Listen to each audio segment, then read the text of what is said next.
Yes, people, and we are back with a Game Week 2 preview. I hope you all enjoyed Game Week 1.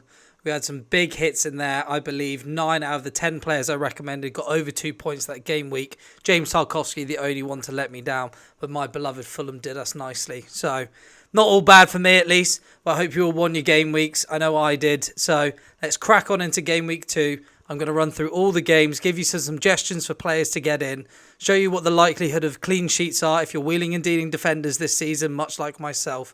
It's a very key thing to know. So let's jump straight in with the opening fixture, which is Forest against Sheffield United. These are the games that we probably look at from a footballing point of view and we're not interested.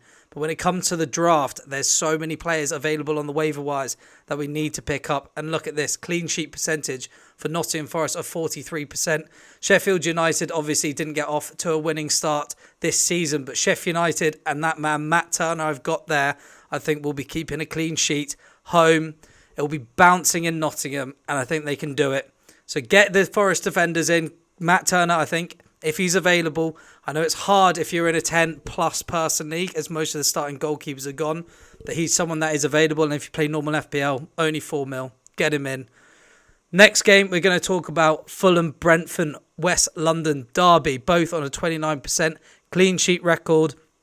Last season, both games went down to the last minute, 3-2s, and I think it's going to be the same this year. I think there's going to be goals. I wouldn't be looking at the clean sheets here, but I've gone for Andreas Pereira. I would have gone for Jensen, I can't lie, of Brentford, as I think Brentford from set pieces are one of the best teams in the league, and Fulham was shaky in pre-season, a little bit shaky as well against Everton from set pieces, and I think that they could do well, but Jensen's got a little injury down, so I didn't put him in there. But Andreas Pereira, I also think, will be very good on set pieces. I think he links up very nicely with Raul in the first half, and then Mitrovic came on. We need to see about the Mitrovic saga that's going on, as there's renewed interest from the Saudis, apparently. But I think if he plays in this game, I think you can be pretty certain that Mitrovic is going to stay at least till January, and I would presume the rest of the season. So we'll have a look at this. Wissa, someone to mention for Brentford, played unbelievably, got his goal in the opening game week. So definitely someone to look at. Brentford assets, I think they're looking good again this season to acquire some of them, and Fulham again. Liverpool, Bournemouth, Liverpool clean sheet. Look at this, 47%. I'm presuming a lot of your Liverpool defenders are gone. Should be noted, Konate was the starting centre-back alongside Virgil van Dijk, and I don't expect that to change, even though it looks like they're getting in another centre-back in Endo. But I think Konate will be the starting centre-back, as Joe Gomez is not as on the same level. So I think it's more of a depth signing with Endo.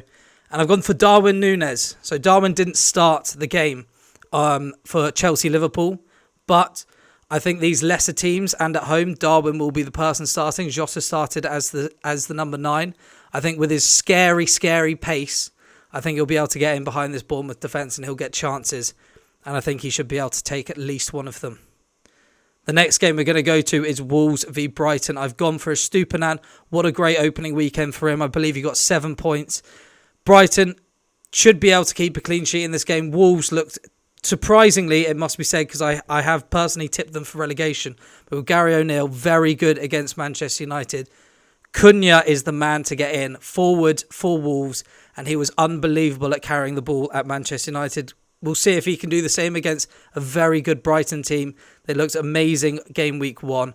I think Estupiñán will be flying up that wing, and I think they could be getting a clean sheet as well, as the only issue with Wolves, as it has been for years since Jimenez got that head injury. Very good team, but they had no one up top to finish the chances. Spurs versus Manchester United, arguably one of the biggest games this weekend coming up. I don't think there'll be a clean sheet in this game for either team. I would have both teams to score, but I've got Emerson down here. Maybe not so much for this game, but Spurs have some good fixtures coming up. He's been playing ahead of Pedro Porro and was electric opening game week, so he's definitely someone to get in. Ange Postecoglou likes attacking fullbacks and works very well with them, and he's transformed Emerson into the player that I think a lot of Spurs players, fans I should say, would have wanted them to be. Manchester United had a shaky start, arguably could have been a draw with that penalty last minute from Onana, but they managed to hold on for the clean sheet. I think Mason Mount had a very uneasy start, opening game of the season, but we'll see going forward. Obviously, Rashford played up top as well. That should be noted. But we'll see going forward. Garnacho, which a lot of Manchester United fans are very high on. He started but had a pretty poor game, in my opinion. So if he's available, maybe get him in because it looks like he's going to get some starts on the wing, especially till the new number 9 for Manchester United, Højlund, comes in and Rashford may move back and then he doesn't play anymore, Garnacho. But we will see.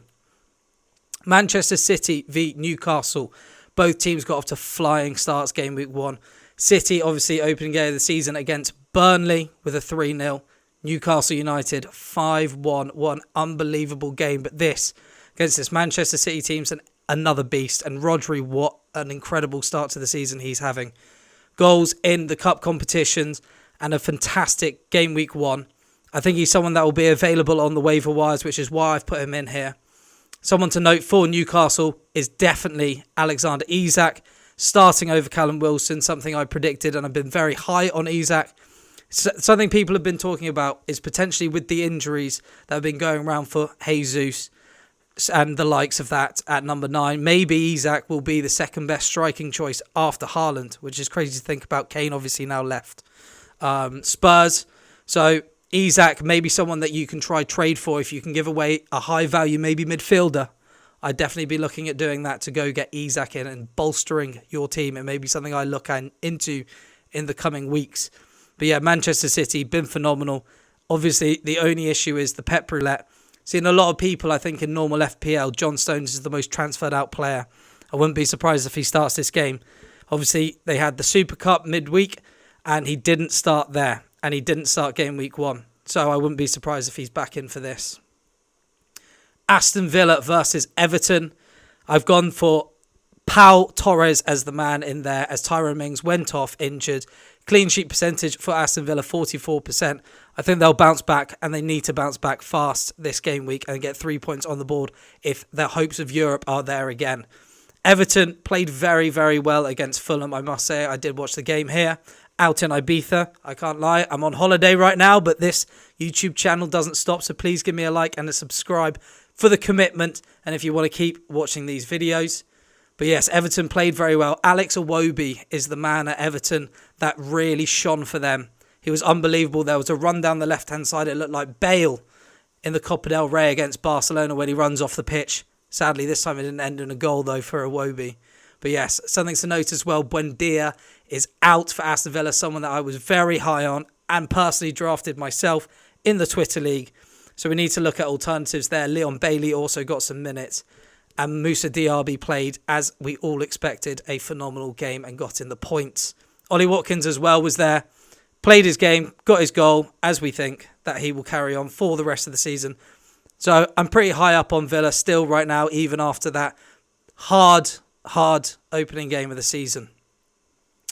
Next game, West Ham versus Chelsea. How good were Chelsea in that game? Wow. They really turned it on.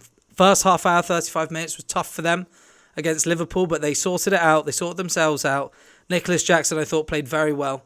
And I'm looking to get him in against a West Ham United team who we still are, at least I am unsure about so far this season. I don't know how well he's going to play, West Ham are going to play this year. Still unknown without Declan Rice, but they had a good start to the season. So we'll have a look going forward. The next game, Palace versus Arsenal. Eddie Nketiah starting for Arsenal up top, not Kai Havertz. Kai Havertz played in the midfield. Obviously, the Arsenal clean sheet is looking likely in this game with a 48%. I believe that's the highest percent for clean sheets this week probability. But Eddie Nketiah, I think he'll get fed chances. Palace, I feel like, are going to struggle in this game. They're going to play a deep block even though they're at home at Selhurst Park. That's how Roy Hodgson likes to play against these top teams. Eddie Nketiah is a fox in the box and I think he can get on the end of something for them. Thanks for watching, guys. I know it was a short one this week, but like I said, I am on holiday, so I've rattled through them quickly. But let me know what you think in the comments about the players I suggested and from the other teams. Let me know what you want to see from me in the future. I know I've just done previews, but I'm thinking about doing reviews and dedicated pickup videos as well. So give a subscribe if you want to see them and give it a like as well if you enjoyed the video. Thanks, guys.